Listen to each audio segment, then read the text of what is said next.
Once upon a time, in a certain kingdom, there was a girl named Karen. Karen was born into poverty.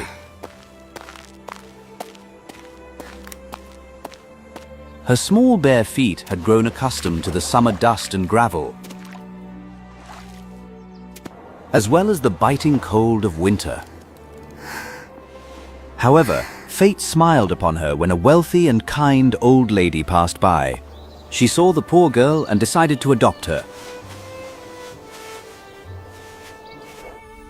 Karen's life changed overnight. From wearing tattered rags, she was now draped in silks and velvets. She rode in a gilded carriage and ate the most delicious foods. The old lady loved Karen like her own daughter, always giving her the very best. But instead of being grateful, a seed of ugliness sprouted in Karen's heart, vanity.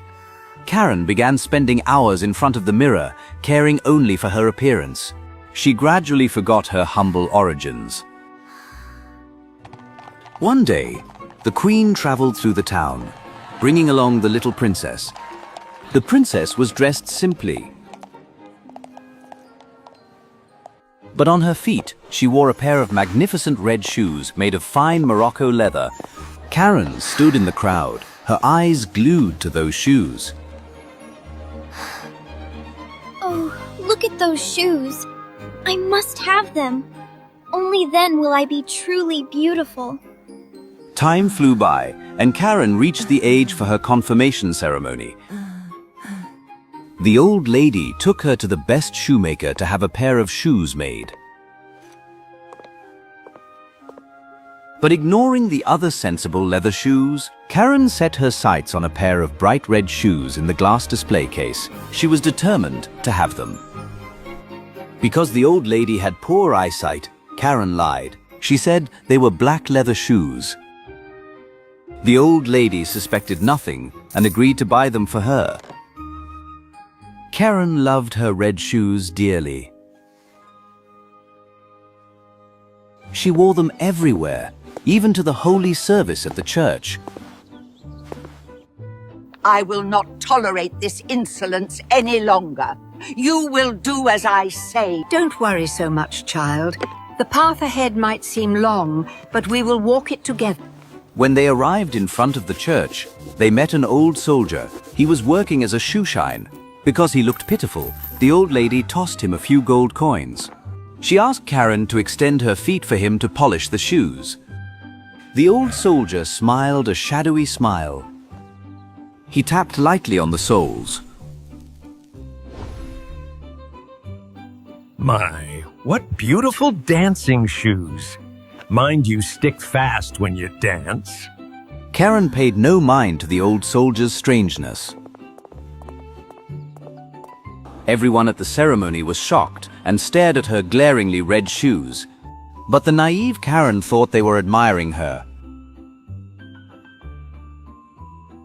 Throughout the sacred ceremony, everyone focused on praying.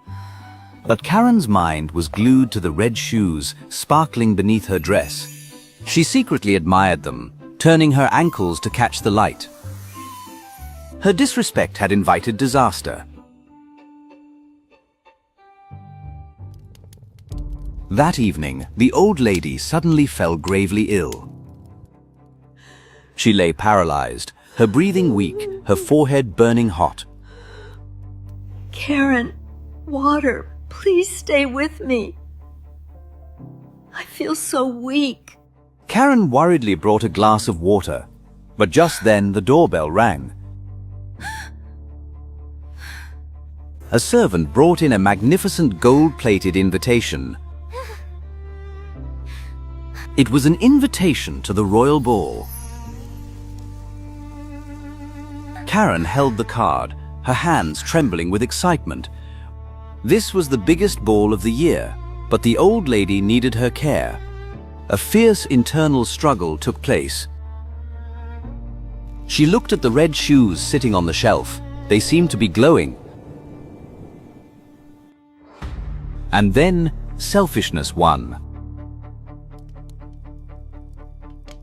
She won't even know where I've gone. Karen hurriedly changed her dress. She slipped the red shoes onto her feet. Leaving the frail old woman alone in the dark to run after the lavish party, the palace was ablaze with crystal lights. Melodious music filled the air. Karen entered like a princess. Every eye was drawn to her brilliant red shoes. She smiled triumphantly and stepped out onto the dance floor. But suddenly, before she could pose, her feet began to dance uncontrollably. They knocked together, then jumped to the left, then jumped to the right. Because she danced so skillfully, everyone at the party focused on her. Karen could not suppress her panic. What is happening? My feet! I can't control them. Karen tried to grab hold of a pillar to stop, but the force of the shoes was too strong. It jerked her down and dragged her across the floor. Outside, pitch black night covered everything. The shoes did not give Karen a single second of rest. They forced her to dance through the cold, empty streets, over the rough cobblestone bridges. Karen was dragged into the dark forest. Sharp thorns tore her expensive silk dress. Her feet were in agony, aching and weary. But the shoes kept dancing, tapping a rhythmic clop-clop against the cold ground. In her loneliness and extreme pain, Karen suddenly thought of the old lady. She remembered the days the grandmother cared for her. She remembered the trusting look in her eyes when she lied.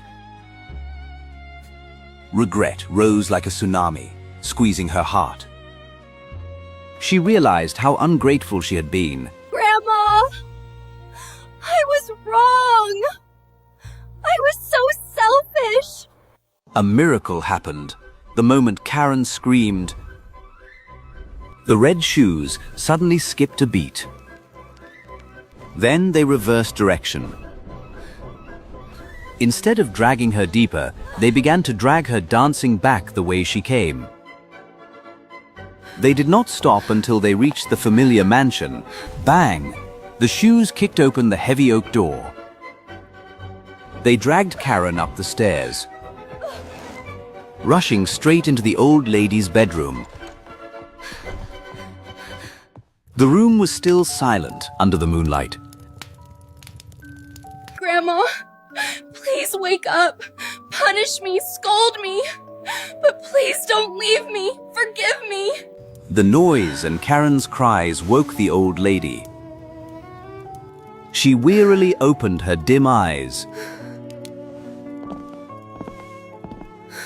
She felt the pain and repentance in those cries. She struggled to sit up. Using her last bit of strength, she opened her arms wide. Karen, my poor child, come here. Hearing her call, Karen tried to use all her will to resist the shoes. She leaned toward the old woman, trying to grasp her hand. I love you, Grandma. I promise I will be good. It suppressed the curse on the red shoes. Immediately, the shoes stopped dancing and slipped off her feet. They became wrinkled and gray, like withered leather. The next morning, the shoes vanished into the void. As for Karen, she now danced with bare feet, bringing laughter to everyone. She stayed by the old lady's side, and they lived happily ever after.